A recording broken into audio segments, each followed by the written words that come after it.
panibagong buhay at lakas na ipinagkaloob niyo po sa amin sa araw na ito. Ang buong isang linggo na nagdaan, Panginoon, ay amin pong pinagpupuri, pinagpapasalamat dahil walang sino man sa amin ang inyong pinabayaan. Nakatanggap pa rin kami ng mga biyaya at pagpapala na siyang aming pangangailangan sa araw-araw. At walang sino man po sa amin, Panginoon, ang napahamak.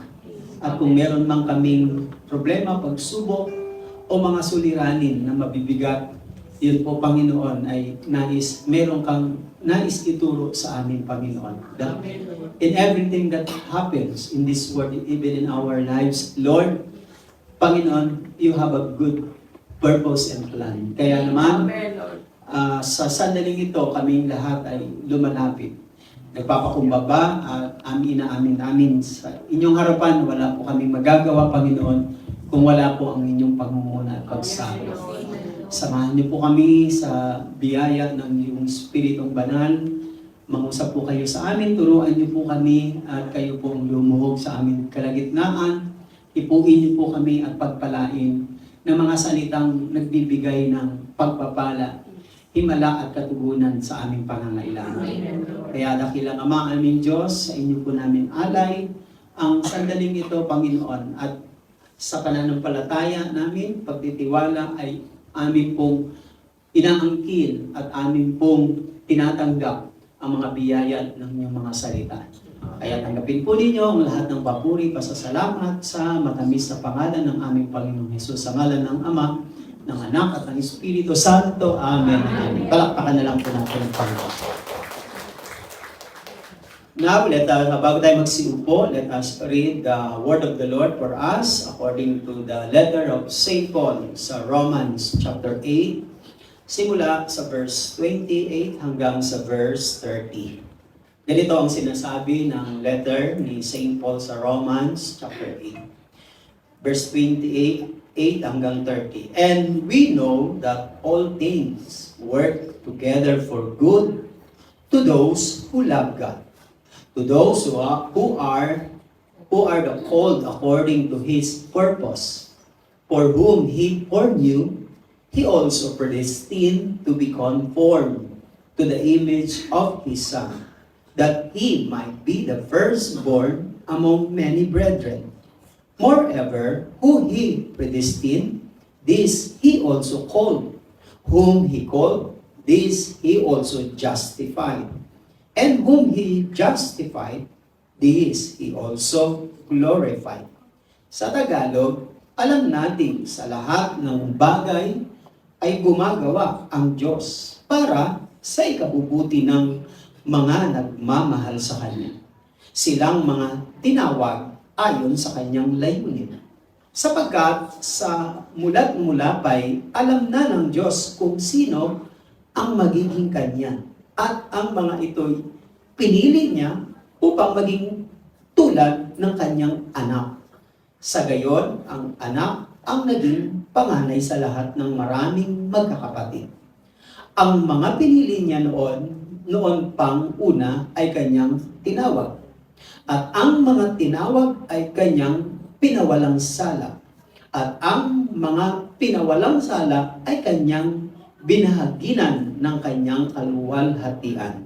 Purihin natin ang Panginoon sa kanyang mga salita. You may be seated. Tayo po ay magtuloy-tuloy sa pakikinig ng mabuting balita ng Panginoon.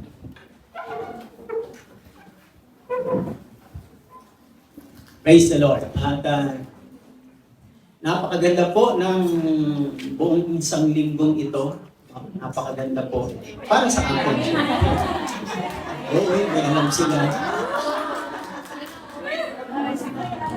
Pero merong konting, kasi sa meron akong konting parang kulang. Although I'm happy and excited and parang kulang kasi, bakit kulang? Kasi hindi ko sila na-i-present sa inyo.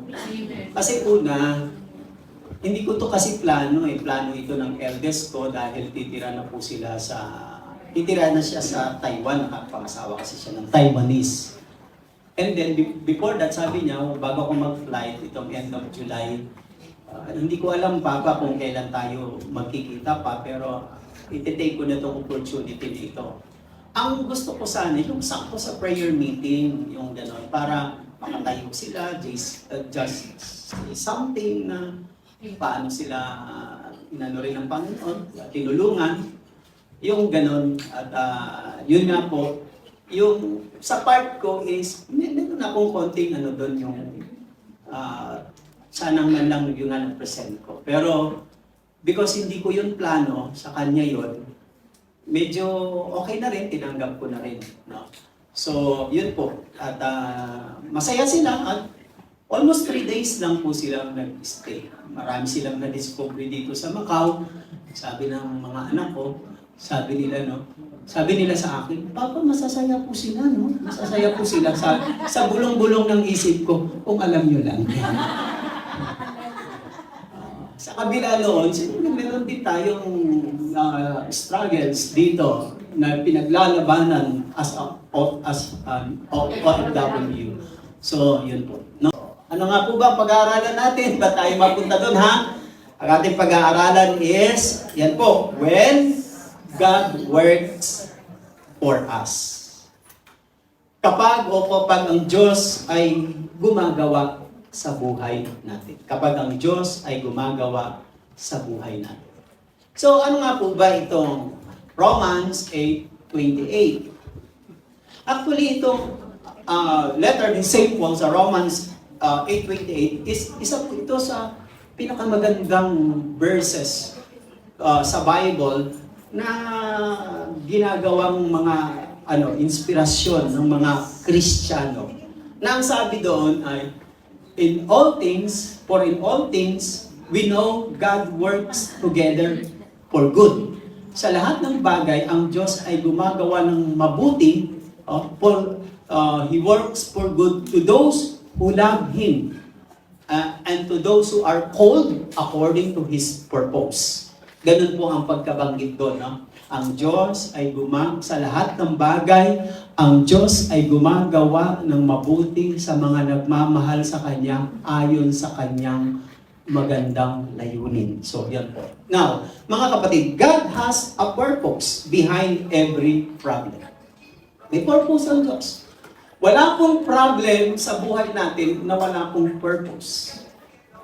If God has a purpose, therefore, He also, meron din po siyang sagot sa mga problema. At kung may mga problema man tayo na hindi natin kayang sagutin, pero sa Diyos, may sagot po yan. Wala pong problema kung wala ring kasagutan. Tingnan nyo sa school, di ba? Pag meron sa school, yung mga subject natin na mga nagbibigay yung mga teacher ng problem solving. Kaya nagbibigay ng problema kasi meron yung solution. Hindi pwedeng maging problema kapag walang solution. Otherwise, hindi siya problema. Kasi may solution talaga yan eh. Kung hindi man nakukuha natin ang solusyon, nasa kamay na ng Diyos yun, alam niya pa rin ang makakabuti sa atin kahit hindi man natin makuha ang solusyon. At kung minsan yung solusyon ay hindi mo naman nakukuha agad. Sometimes you have to wait a month or a year, saka mo ma-realize, oo nga, kaya pala nangyari. Later on, dun mo lang siya nare-realize. So, ibig sabihin mga kapatid, God depends more on circumstances than on the blessing we receive. Natutuwa ang Diyos pag pinagpapala niya tayo, pero mas umaasa siya ng mas marami, mas malaki ang inaasahan niya sa atin kaysa doon sa circumstances. Kasi tungkulin naman talaga ng parents na i-bless, pagpalain niya ang kanyang mga anak. Pero kung puro blessing lang at hindi naman sila mahuhubog sa pamagitan ng mga circumstances, palagay ko hindi magmamax. May blessing ka nga pero ang gaspang-gaspang ng ugali ka. Wala nang nagkakaroon ng amor sa iyo makitungo, lumapit, makisama. Bakit? May blessing ka pero hindi naman nagiging pagpapala. So, yun po ang ibig ko sabihin. And God works through circumstances. Alam niyo po ba kung anong ginagawa ng Diyos at ginagamit niya para tayo ay mahubog ang ating character as a man, as kanyang mga children? Nagpapahintulot siya ng circumstances. Unless God permits troubles or problems, maliban na i-permit niya yan mga kapatid sa buhay natin, hindi yan mangyayari. Bakit po nangyayari sa atin? Yan ang tanong eh. Lord, bakit po nangyari? Kasi pinapahintulot niya eh. Bakit? Hindi kasi siya umaasa lang sa mga blessing na tinatanggap mo, tinatanggap natin. Ang inaasahan niya ng mas marami ay ang circumstances na magde-develop ng character. Maybe the hardest thing we learn is character development.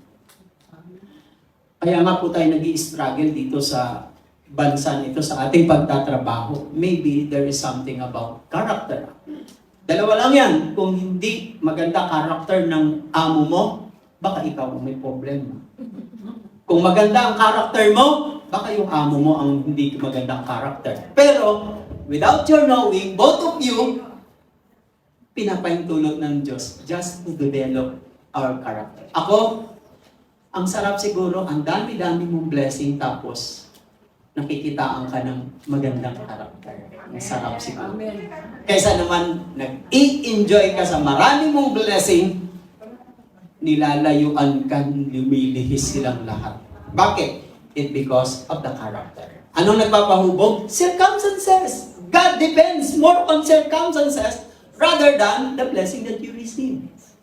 Yun pong ibig sabihin nun, mga kapatid. And Jesus said, sabi ng Panginoong Jesus, nagbigay siya ng warning sa atin that we would have problems in the Word. Sabi ng John 16, verse 33, I have told you all this so that you may have peace in me. Here on earth, you will have many trials and sorrows. In short, troubles, trials, and sorrow. Marami tayong mga pagsubok, mga problema, at mga kapighatian. But take heart because I have overcome the world. So, pinapakita ng Panginoon na napakarami pala nating mga problema at pagsubok. At papaano natin ito mauunawaan yung pagkilos ng Diyos sa atin. In fact, no one is immune. Wala naman talagang may immune na sa mga disease or no one is insulated from sufferings. No one lives without problems. Walang ganun eh. Lahat tayo vulnerable, open, anytime, lahat. Because life is a series of problems.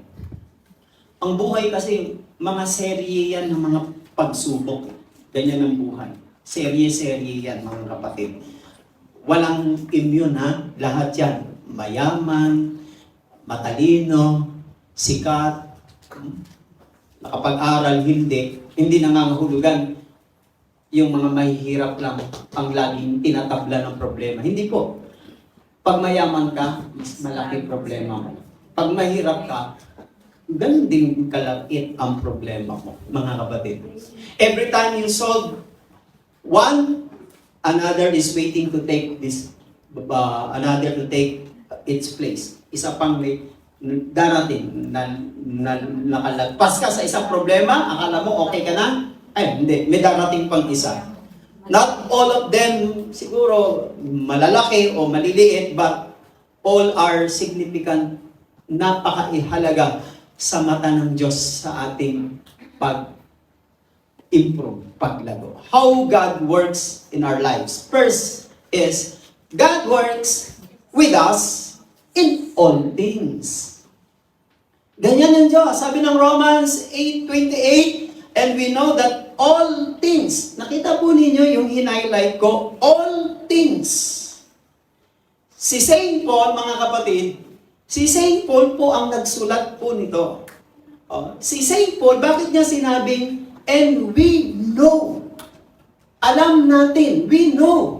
Kung alam mo, si Saint Paul, alam natin. Yung sinasabi niyang, and we know, Hindi lang siya, pati yung mga Kristiyano nung panahon na yon, panahon ni St. Paul, alam nila. Ibig sabihin, St. Paul and all the believers during that time, they had confidence, kumpiyansa sila. Meron silang kumpiyansa o pagtitiwala na alam nila that all things work together for good. Yung mga inaasahan kasi natin sa buhay is sometimes napakahirap. Minsan, tingnan niyo po hindi po yan nakabase sa mga positive thinking.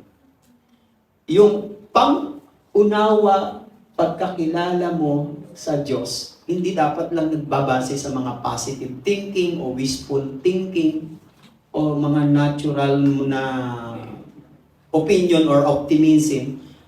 Dapat yan po ay isang confidence, kumpiyansa ka based on God, based on the Word of God. Na ang kumpiyansa mo, ang understanding mo, your knowing, or sabi ni St. Paul, and we know in all things, your understanding and knowing that God is in complete control of our universe and that He loves us. Yung meron kang ganong nauunawaan ko, nalalaman ko na sa lahat ng bagay ang Diyos ay gumagawa ng mabuti. Yung ganong klaseng mindset, understanding that you understand that God is in complete control of our universe and He loves me, He loves us. Kung meron kang ganong thinking na katulad na sinasabi ni Paul na we know in all things, naku mga kapatid, napakasarap po nun. Ibig sabihin, hindi ka laging may stumble, hindi ka laging madidespair, hindi ka laging malulungkot. Kasi alam mo, God is in control Amen. Di ba? Kapag alam natin na ang lahat ng bagay ay nangyayari, hindi lang nangyayari dahil sa aksidente, dahil sa nangyari. Hindi, nangyari kasi naniniwala ka that God is in control. He has a purpose. Sa mga hindi nananalig sa Diyos, sa mga taong walang pananampalataya, pag nagkakaroon ng mga troubles, lagi na po silang kinakabahan, natatakot at sisira ang pag-asa, nawawala ng pag-asa. Bakit? Because wala silang ganung understanding that they know in all things, God works for good. Amen. God works together for good. What a confidence. Nagpa-flight ka, alam mo, sila natatakot baka mag-crash, pero ikaw, alam ko, God is in control. Nagkaroon ng malaking flood sa ating bansa. Isa na ito sa pinakamalaking area na binaha. Imagine, Metro Manila, Quezon City, nilubog dahil sa baha. Dati baha-baha lang, ngayon nilubog, Bulacan, Pampanga. Hindi tuloy ako hindi tuloy ako makapag-base sa Facebook ng yung happy kasi nga, yung lahat ng naka-scroll na ganun, puro baha. Hindi tuloy ako makapag-post. Ang mangyayari tuloy niyan, lahat puro baha. Tapos ako, kumakain, nandun sa Venetian, gano'n. Parang hindi yata ito tahimik nga. Nagkakahirap-hirap doon. Isa pang dahilan, nag-iingat lang din ako kasi the more na nagpo-post ka ng masasarap, magaganda, ang damit mo, pagkain, maganda yung paligid mo, biglang magte-text ang kamag-anak, kuya, baka naman, gano'n. Sabi ko sa iniiwasan ko, hindi naman sa madamot ako, hindi naman sa, inaalis ko lang sila sa maling pagmotibo. Masarap kasi yung kinakamusta ka na walang karugtong Alam mo yan? Yung na-miss ka pero walang karugtong, ang sarap ng ganon. Tapos lalo ka tuloy makakapag-reply. Pero kapag tinext ka na may karugtong, parang tinatamad ka ng mag-reply. Parang nakakatamad mag-reply. Alam niyo yun? Kuha nyo naman, di ba? Amen mo ba? Palakpakan natin po. So, God expects to us, ang Diyos ay speaks to us through circumstances. Ganyan ang Diyos eh. Nangungusap siya sa mga circumstances. Minsan hindi nyo kailangan kabisaduhin ng verses ang Bible. Pero hindi ko sinasabing wag kung minsan hindi mo kailangan. Because God speaks to us not only in the Old Testament, God speaks to His people directly. Noon yon kasi wala pang Bible. And God speaks to them not only directly, sometimes gumagamit siya ng mouthpiece yung propeta para iparating.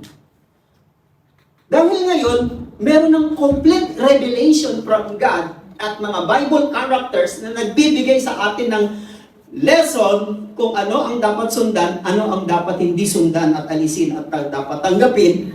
So, ang gagawin na lang ng Diyos, mangungusap siya sa atin. Magpapaalam siya sa circumstances. You have to read circumstances. Lord, ba't ganun? Ang tagal-tagal ko nang hinihingi. Hindi naman dumarating.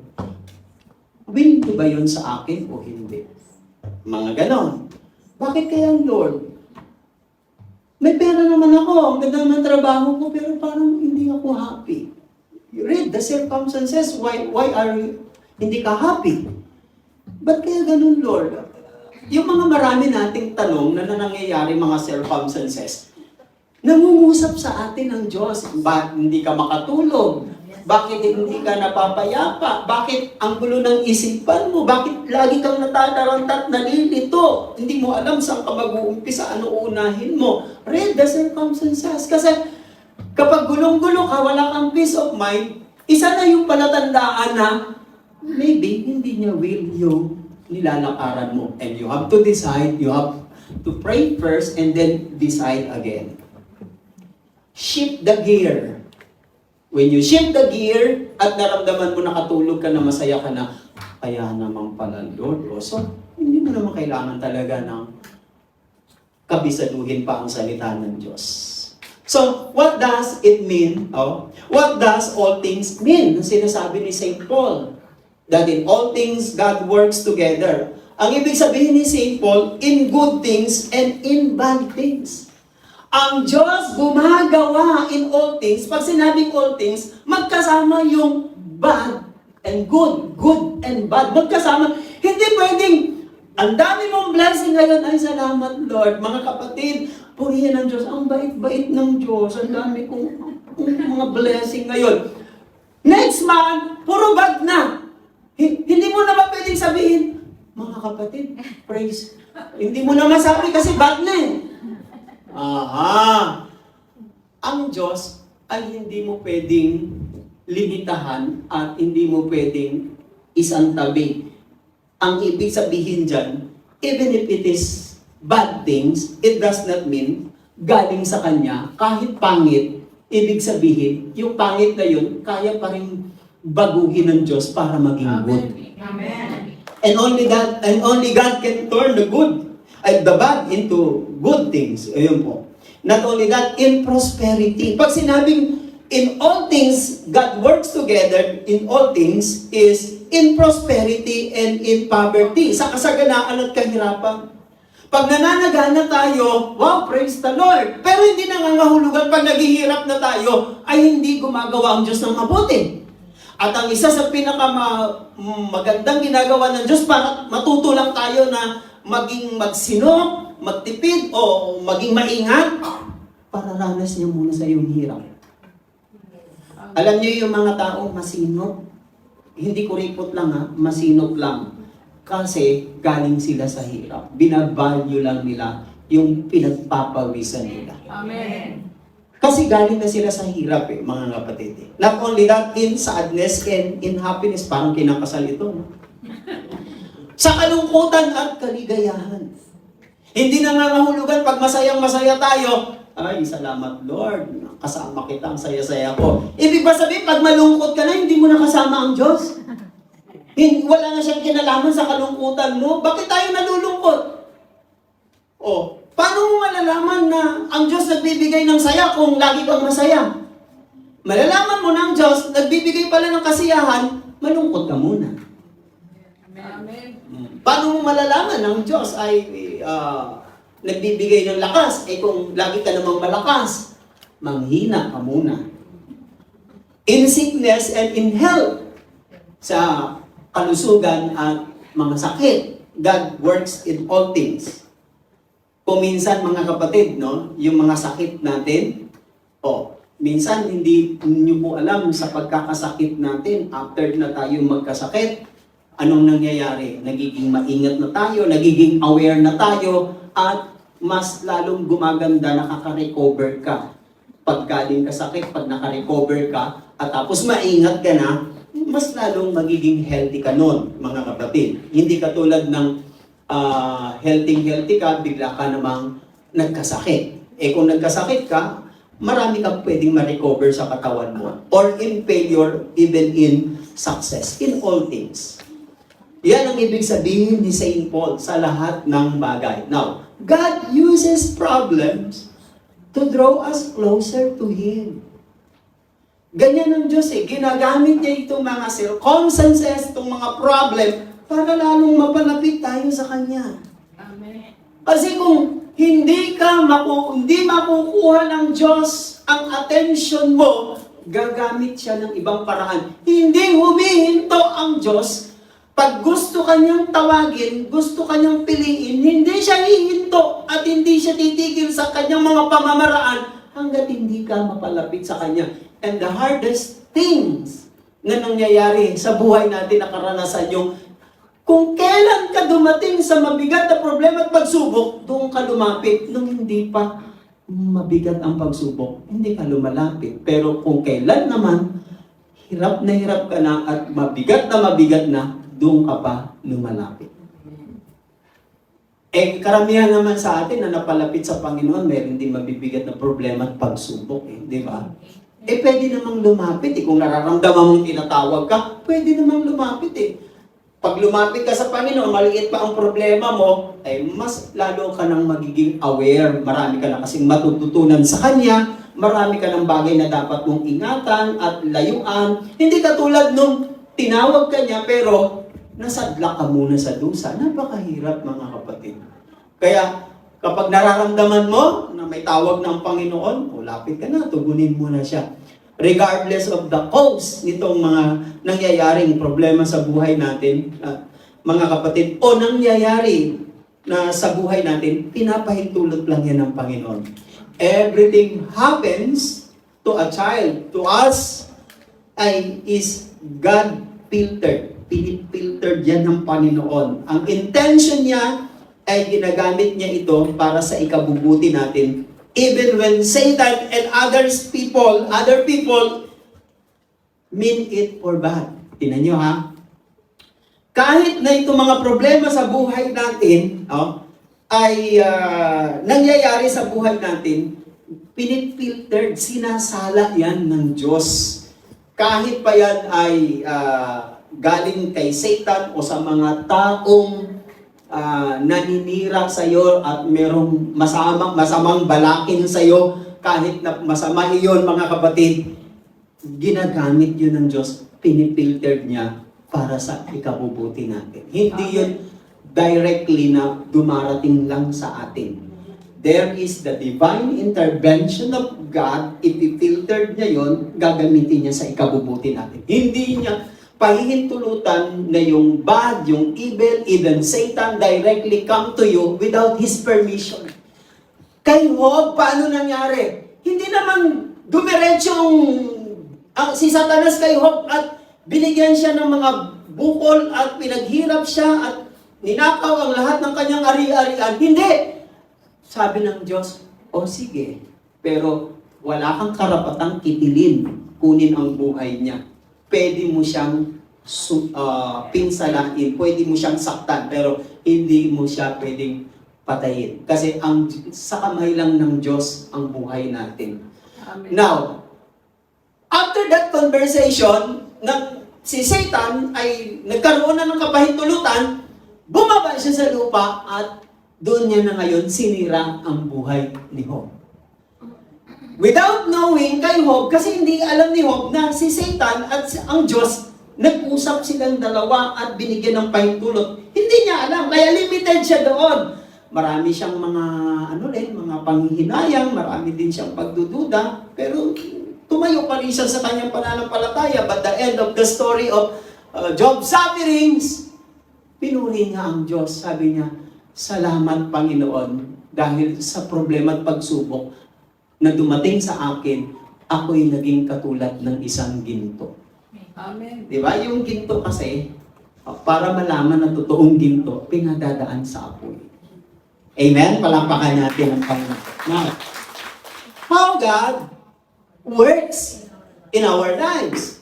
Nakuha niyo yung una, God works in our lives. Ang una natin is, with us in all things. Gumagawa ang Diyos sa buhay natin sa lahat ng bagay. Tandaan ninyo ha, lahat ng bagay. Kasi kapag in-expect mo lang that God only does good things to you, you will make a mistake in knowing Him. Hindi pwedeng ganun eh. Lahat, kung susuriin mo lang, i-evaluate mo lang lahat ng nangyari sa iyong magaganda, ay salamat, ang buti-buti ng Diyos. Yung pangit, hindi galing sa Diyos yun. Nagkakamali ka doon. Pagkakamali ng pagkakilala sa Kanya. Dahil ang sabi sa Romans 8:28, napakalinaw, that in all things, God works. Gumagawa ang Diyos. Pinagsasama-sama niya talaga mga kapatid. And pangalawa is, eto, God works together for our good. Yung isa, God works with us in all things. Pangalawa, how God works in our lives, God works together for our good. Napakaganda nito mga kapatid. Ulitin ko uli.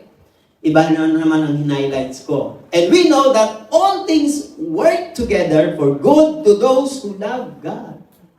Work together for good. Gumagawa, sama-samang gumagawa para sa ikabubuti. Saint Paul is not saying that God is the cause of all things. Hindi sinasabi ni Saint Paul na ang Diyos ang may sanhi ng lahat ng bagay. Listen, God is not the author of evil. He is not the cause of evil. Pero yung evil, pwede niyang gamitin para turuan ka sa ikabubuti mo. Kasi pag sinabing, God is the cause of all things, edi galing din sa kanyang evil. Hindi. Walang evil sa Diyos. Tama yung kanta doon sa kinuha ng isang singer sa 1 John chapter 1 verse 5. Sa'yo ay walang kadiliman, kahit na anino man lang. Ikaw ang Diyos. Ganun. Ibig sabihin, in Him there is no darkness at all. Wala. Kaya nga sa Bible, God is light. It describes of His holiness. Now, Saint Paul is not saying that God is the cause of all things, but it says God is at work. Imagine, no? Kahit pangit at masama ang nangyayari, hindi na presensya ng evil masama ang nangyayari sa paligid. God is there. He is working. Gumagawa siya. How do you see? How do you look the situation of our country right now? Ngayon siguro mga tao nag-aalis pa ng mga burak o mga putik, etc. Hindi pa rin siya ito. Yung iba pa subside pa lang. Lalo na kung nandun ka sa area ng Bulacan at Pampanga, mga catch basin yan sa north. So grabe talaga. Paano mo titingnan ito? Paano mo ito uunawain, intindihin? Kung yung mga taong nandoon ngayon, ang laki siguro ng sama ng loob nila, hatred nila, at marami silang biniblame because wala kasi silang understanding that we know. Wala silang ganong know, understanding o kumpiyansa, confidence. This all happens because God works together for good. Sana kung meron silang ganong understanding, they praise God, hindi mabigat. Pero kung nalubog na lahat, tapos wala ka pang ganong kumpiyansa, confidence, ikaw na siguro ang may nararamdamang mabigat na pagsubok dito sa mundo. Pero kung alam mo, kahit nangyari yon, masaya-masaya ka pa rin sa deep inside kasi alam mo may plano at layunin ng Diyos. Amen? Anong pipiliin ninyo? Pipiliin ninyo yung nalubog, nasira lahat ng appliances, wala nang mapapakinabangan, o yung buhay ang kinuha, nawala. Palagay ako, doon ako sa buhay. Kasi pag buhay ka pa, pwede pang kumita. Pwede pa ulit mag-abroad. Pero kung yung buhay ang nawala, wala nang kikitain. Amen ba? Purihin natin ang Diyos. So that's it, mga kapatid. Now, yan pong ibig sabihin, God is at work. Wow, ang sarap ng gano'n, no? Hindi maganda ang nangyayari sa paligid mo, but deep inside, with your spirit, meron kang confidence, God is at work. Work for good. Sa kanila, buwisit ang buhay ko. Mura dito, mura doon, sisi dito, sisi doon. Pero ikaw, tahimik ka lang, nakasmile ka lang. Lord, thank you, thank you. Sabi ng asawa mo, ng kapatid mo, tsuhin mo, pamangkin mo, sira ulo ka, sira ulo ka. Diba? Nakapansin nyo? Ganun ang nangyayari. So, what God does is, ang ginagawa ng Diyos, He brings it together. He brings it together. Nang tinignan ko, sa Greek word, kasi ang unang translation ng Bible, ng New Testament, is Greek, tapos nasalin sa iba-ibang language. Nang tinignan ko, yung salitang sa Greek word, together yung word na together sa Greek word ay means synergio. Hindi ko kasi kayang i-type yung O tapos may guhit na pag ganon. Yung di ba may guhit na gano'n? O, tapos gano'n. Hindi ko kayang i-type yun sa computer. Tapos yung may mga enye, yung N, tapos may guhit na gano'n. Hindi ko saan ba hanapin ito? Hindi ko alam kung paano hanapin. Yung mga letter ng Greek, may mga parang kilay na gano'n. Tapos may pahalang na gano'n. Synergio.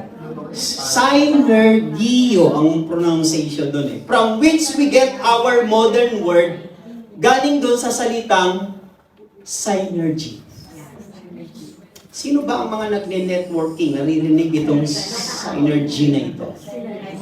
Ang synergy is when two or more things, dalawa o marami pang mga bagay o mga elemento work together na kaka-combine, nagsasama-sama to achieve an effect para makuha lamang yung pinakamagandang resulta that is beyond, lagpas pa doon sa kabuuan ng individual na element. Kasi kapag isang elemento lang, mahina, walang masyadong power. Pag kinombine, pinagsama-sama ang iba pang elemento, makakabuo siya ng lagpas pa doon sa kayang gawin ng isang elemento, and that is synergy. Hindi ko mapapaliwanag kasi hindi ako entrepreneur eh. Hindi ako... Ano ba tawag? Entrepreneur. No? Hindi ko kayang ipaliwanag. Pero yun lang ang kaya ng abot ng isipan ko, mga kapatid. Iyan ay tinatawag na synergy. Ang kabuuan ay mas malaki kaysa sa kabuuan ng mga bahagi, ng mga elemento. Ganyan ang ginagawa ng Diyos. Meron palang tinatawag na spiritual synergy. God does it, He brings it together, pinagsasama-sama niya. Tingnan niyo po, no? Pag tayo po ay nagbe-bake, yung mga marunong dito mag-bake, no, mga kapatid. Pag nagbe-bake po tayo, una, kailangan mo ng flour, tama? First, una yung flour. Pangalawa, asin. Kailangan mo ng raw eggs, sugar, oil. Tapos kung meron ka pang palasa-lasa ng mga flavor, depende kung anong flavor ang gusto mo. Pero kapag kinain mo lang harina, hindi masarap. Hindi, walang sarap yun. Kailangan ihalo mo yun.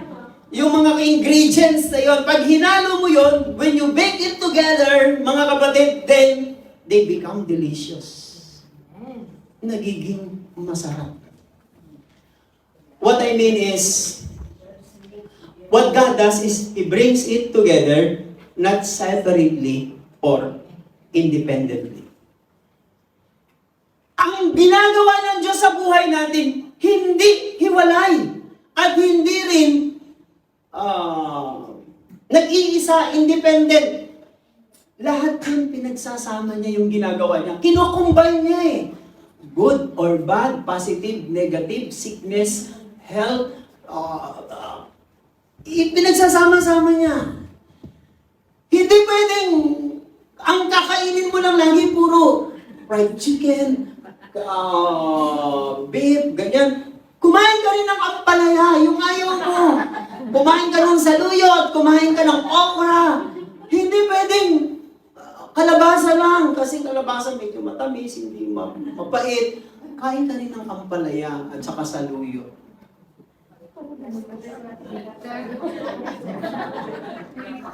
Bakit? Kasi yung katawan natin, hindi magiging kompleto ang makukuhang mga sustansya, nutrients, kung isa lang ang lagi mong i-take. Alam niyo ba kung minsan, eto, I don't know kung totoo ito ha, palagay ko sa inyo. Delicious food is not nutritious food. Yes. Kadalasan, ang mga hindi masasarap na pagkain, yun ang nutritious na food. Yeah, that's true. Noon siguro, panahon nila lolo at lola, wala pang masyadong mga preservatives, hindi pa naglabasan yung mga ganyang kinakain natin ngayon. Kaya, ang gaganda ng buhay nila. Ngayon, lahat ng kainin natin, maraming preservatives. Kaya, ang daling masira ng katawan natin. Kasi delicious eh. Ang sarap naman talaga, di ba? Sarap ng mga fast food na pagkain, ng mga gano'n. Ang sarap naman talaga. Pero, hindi, talagang ganito eh. Kinukumbine talaga ng Diyos. Hindi siya gumagawa sa atin ng separately and independently. They are not isolated. Hindi po sila isolated acts, but interdependent parts. Ikukumbine sila ng Panginoon sa buhay natin. Now, naalala nyo, the events in our life work together in God's plan. Ang mga nagaganap, nangyayari sa buhay natin ay sama-samang ginagawa ng Diyos ayon sa kanyang plano. And this is Jeremiah 11:29. It says there, "For I know the plans I have for you." Sino ang nakakaalam lamang ng magandang plano sa buhay natin? Ang Diyos. Oo, tayong lahat ay may plano, pero mas iba yung plano ng Diyos eh. Yung karamihang plano natin, hindi naman nangyari. Yung nangyari sa atin, na hindi naman yun ang plano natin, ayaw naman nating tanggapin. Baka yun ang plano ng Diyos, yung hindi mo matanggap.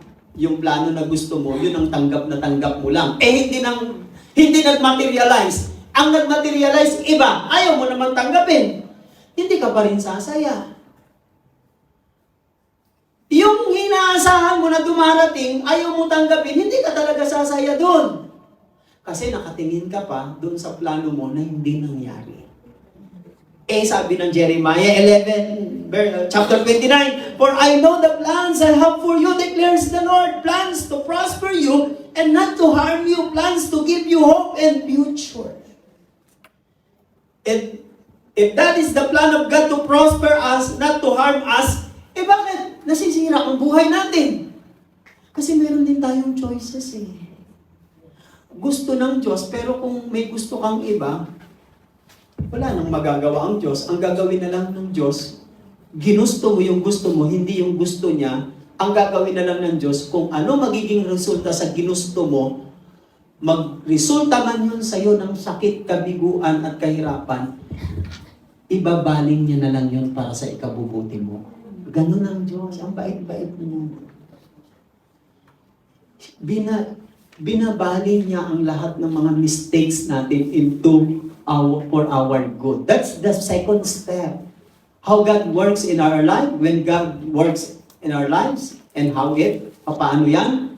God works together for our good. Did you remember si Joseph? Very familiar si story ni Joseph. Una, kinamuhian. Bakit? Kasi dahil sa panaginip niya eh. Pangalawa, kinainggitan. Inggit na inggit ang mga kapatid niya, yung 11 niyang kapatid. 12 kasi anak ni Jacob, si Joseph, pangalawa sa bunso, si Benjamin ang bunso. Kinainggitan siya. Yan ang buhay niya sa family niya. Pangatlo, he was deprived. Hinubaran siya, hinulog siya sa balon. Gusto siyang balaking patayin. Dahil sa sabi ng isang kapatid, wala naman tayong mapapala kung papatayin natin yung ating kapatid. Hinubaran nila, hinulog sa balon. Kinuha unili nila at kanilang hinulog sa balon. Kinuha nila at sinol, binenta nila. Binenta nila, may nang dumating ng mga Amalisita papunta ng Egypt, binenta nila ng about 30 silver yata. So, doon yun sa kamay, sa tahanan at sa kamay ng kanyang mga kapatid. In short, minaltrato siya ng kanyang mga kapatid. Maaaring nag-iisip na siya, Lord, yung panaginip ko, yung sabi mo sa akin, itataas mo ako at gagawin mo kong leader. Pero, maaaring nag-iisip na siya, parang baliktad yata. Masyado akong aping-aping ngayon. Nabili na siya, pinagbili ng kanyang mga kapatid. Na-transfer na ngayon siya sa Egypt. Nagtrabaho siya as slave. Ang kanyang amo ay kapitan ng Egypt na si Potiphar. Merong asawa na napakaganda, kasing ganda ni Gretchen. Ano nangyari? Pinagbintangan siya na nire-rape. Sabi ng asawa ng captain ng Egypt, sabi niya, sumigaw siya sa loob ng templo, pero ng palasyo. Pero ang totoo, siya ang gustong mang-rape kay Joseph. Because according to the history, during that time, nang si Joseph ay nalipat sa Egypt, siya ang pinakagwapong binatilyo doon. No wonder why si Gretchen, yung asawa ni Potiphar, nagkaroon ng obsession sa kanya. Hindi niya makuha si Joseph. Hinagbot niya yung damit ni Joseph, sabay sigaw para marinig ng mga temple guards. Nire-rape ako ng slave. Pinarating sa asawa, kinulong siya. And he was false accused.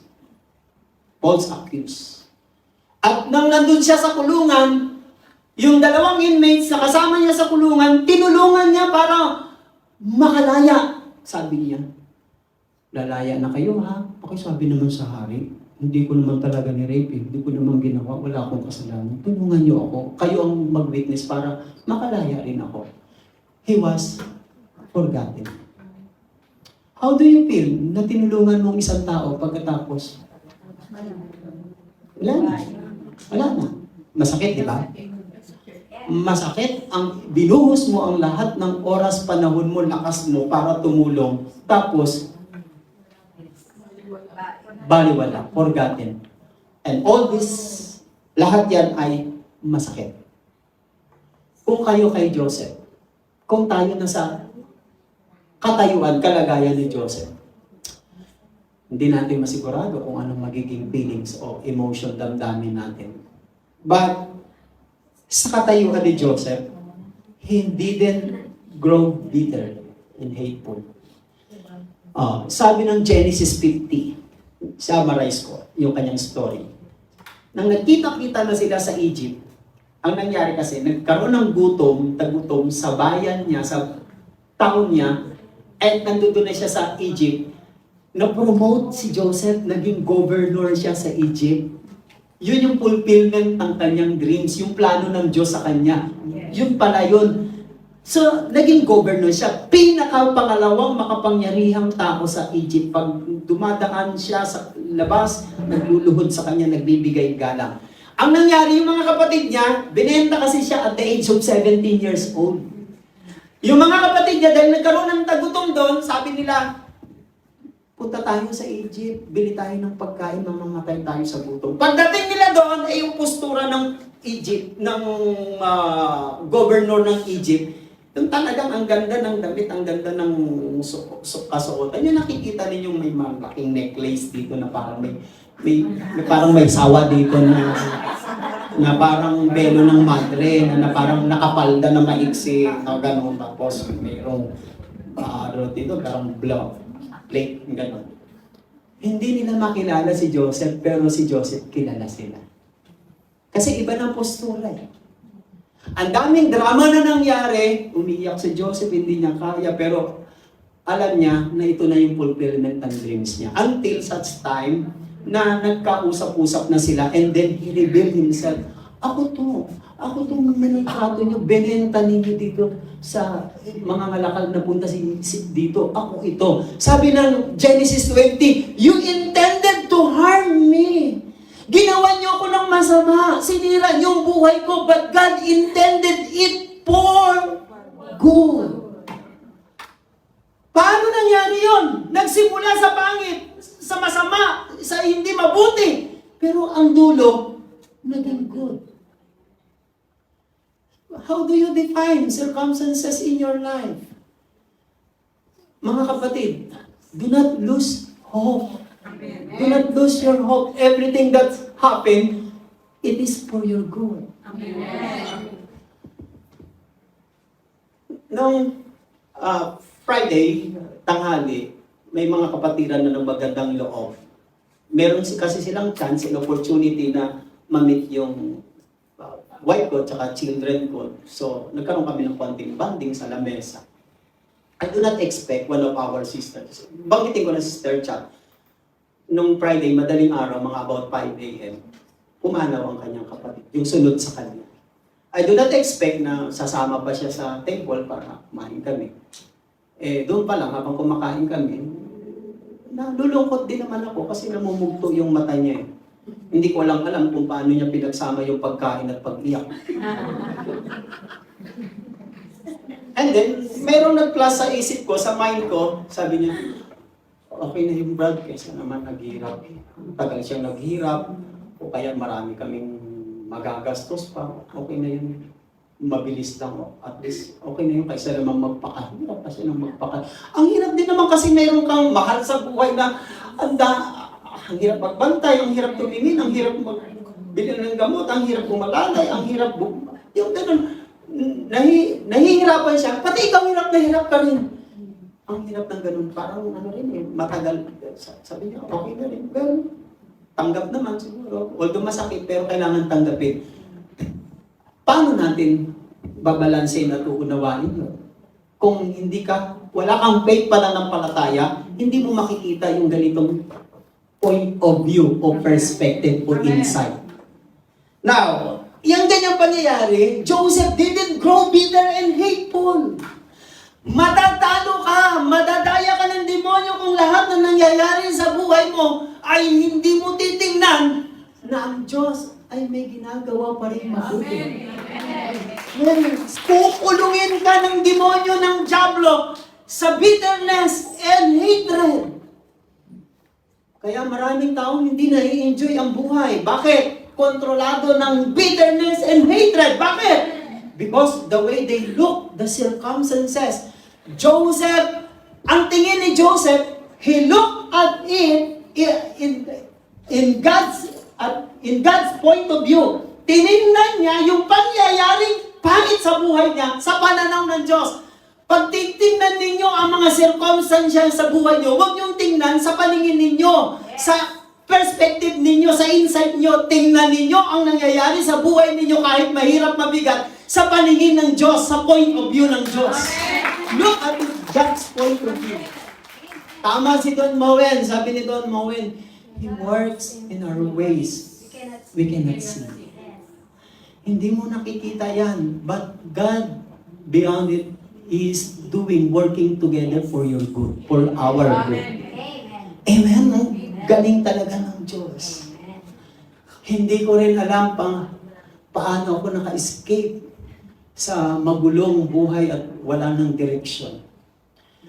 19 years old pa lang nasira na ang buhay ko, nagkaroon ako ng sakit sa baga. Akala ko mamamatay na ako nun. May ginamit ng Diyos, inakay ako ng isang kaibigan na una sa akin mag-El Shaddai. At habang nagdudun ako sa kalagitnaan ng El Shaddai, hindi naman ako marunong magdasal, pero nasabi ko lang, Panginoon, pag pinagaling niyo po ako at bibigyan niyo po ako ng maka-recover ako sa aking sakit, kayo na lang po paglilingkuran ko. Doon nag-start. From 1990 up to now, ito na buhay ko. Pinadaan ako ng Diyos doon. Dati hindi ko maintindihan. Kung hindi ako pinadaan ng Diyos, palagay ko, wala akong mabuting buhay ngayon. Or palagay ko, hindi ako buhay ngayon. Kasama na rin ako ng mga kaibigan ko.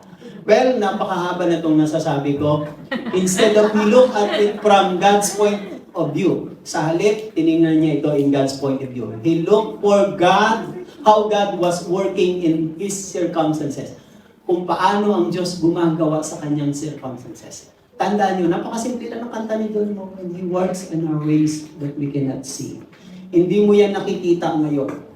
Noon, ang laging problema ng sister wife ko, yung mga anak ko nung maliliit pa sila, yung paghatid, pagluluto, paglilinis, pag may nagkakasakit, pagdidisiplina. Sabi niya, lagi ka naman kasing wala ka naman kasi lagi. Minsan umiiyak siya, ganyan-ganyan. Ngayon, iba namang problema niya, yung boyfriend ng anak ko, yung mag-aasawa, baka pagdating doon, bugbugin ka lang, ganyan-ganyan. Alam mo naman ng mga iba naman may problema niya. Sabi ko, wala namang katapusan tong problema nito. Diba? God is working for our good Okay lang yan, tanggapin mo lang. Diba? May ginagawa ang Diyos. Now, panghuli mga kapatid, jajam po ako para maabot ko yung oras. How God works in our lives? God works with those who love Him. Amen. Ang sakop lang nito, yung nagmamahal lang sa Diyos. Kung hindi ka nagmamahal sa Diyos, hindi para sa iyo itong mensahe nito. Those who love Him, sa nagmamahal sa Kanya, in-highlight ko. All things God works together for our good to those who love God, who love Him. Not everything happens in the lives of those who love God is always good. Hindi lahat. Totoo naman. Hindi naman talaga. Now, eto naman ang masasabi ko. Kapag ikaw ay nagmamahal, o tanong ko, have you ever loved someone? Have you ever loved someone so much that you would do anything they ask of you? Nagmahal ka na ba ng isang tao na ibinuhos mo ang lahat ng lakas mo sa Kanya at gusto mong gawin ang lahat ng gusto niya? At totoo, ginagawa po ninyo ito. Yung sakripisyo nyo dito as OFW, binubuhos ninyo kasi mahal nyo sila. Hindi lang nila kayo maintindihan ng buong buo, pero mahal ka nila. Gagawin mo. You will go out of your way, gagawa ka ng iyong paraan to work for Him. Ang tanong, pumunta ba tayo dito sa Macau nag-OFW para magpa-beauty lang, para sa sarili mo? Hindi, ginagawa mo ito. Gusto mong gawin ito para sa Kanya. Ganyan ang Diyos. Which is what God does for us. Ang Diyos, dahil mahal ka niya, gumagawa siya para sa iyo. Parang ikaw at ako. Kaya ka nga nagsasakripisyo, tinitiis mo lahat ng ito, na homesick, pagod, puyat, etc. O pagtrato ng amo. Bakit? Ginagawa mo ito para sa minamahal mo. Dalhin ko kayo, ganyan din ang Diyos. Ginagawa rin ito ng Diyos para sa atin dahil mahal niya tayo. Eh anong kailangan? Kailangan, you must stay focused on God's plan, not on your favor. Amen. Huwag kang magbabad sa iyong mga pain and problem. Doon ka bumoko sa plano ng Diyos. Lord, kahit marami akong kabiguan, alam ko, hindi ka na uubusan ng plano. Kasi because you are working with me, you work with me because you love me. Hindi na uubusan ng Diyos ng magandang plano. Amen. Kung para sa iba, dahil wala silang we know in all things, para sa kanila wala na ng plano ang Diyos. Sa atin, napakarami pa. Amen. Hindi pa huli ang lahat. Amen? Amen. Tumayo tayong lahat. Pwede ba kabahin natin ang God will make a way? Katahin muna natin ang God will make a way. Hallelujah. Hallelujah. Kunin natin ang ating mga dala, yakapin na natin kasi isasagay ko na sa prayer. Hallelujah. Thank you, Jesus. Panginoon, maraming salamat po sa direktang pangungusap niyo po sa aming mga puso. Marami po kaming pain, hurts, disappointment, failures. Kinukulong kami, Panginoon. Binibilanggo kami. Panginoon, sa pagkakataong ito, turuan niyo po kami. Kunin niyo po ang aming mind, ang aming heart, ang aming understanding na ma-focus doon sa inyong mga plano, hindi sa aming mga pains, mga problema. Hindi po kayo nauubusan, Panginoon. Ang dami-dami niyo pong reserba, biyaya, pagpapala sa buhay namin. Kami lang po ang nagbibigay ng limitasyon sa inyo. Lahat ng masasakit, mababait, hindi mabubutit, magagandang naranasan namin, Panginoon. You accomplishes the good things in a bad way, O Lord. You make it together. Ginagawa mong synergy ang lahat sa buhay namin para maging mabuti, maging maganda ang resulta, Panginoon. Hindi man namin makita ito because we know, we believe, just like nakinanta namin, you works in our ways that we cannot see. Panginoon, kayo po ang Diyos na mabuti. Sabi po ninyo, gumagawa kayo ng mabuti sa mga nagmamahal sa inyo. Totoo po, Panginoon. Ito po ang dahilan kung bakit kami nagkakaganito dahil mahal po namin kayo. Kaya, Panginoon, would you mind, Lord, touch us in a simple way. Strengthen our hearts, our minds, our understanding. Sa inyo lang, mga kamay nakasalalay, ang aming magandang future at kinabukasan.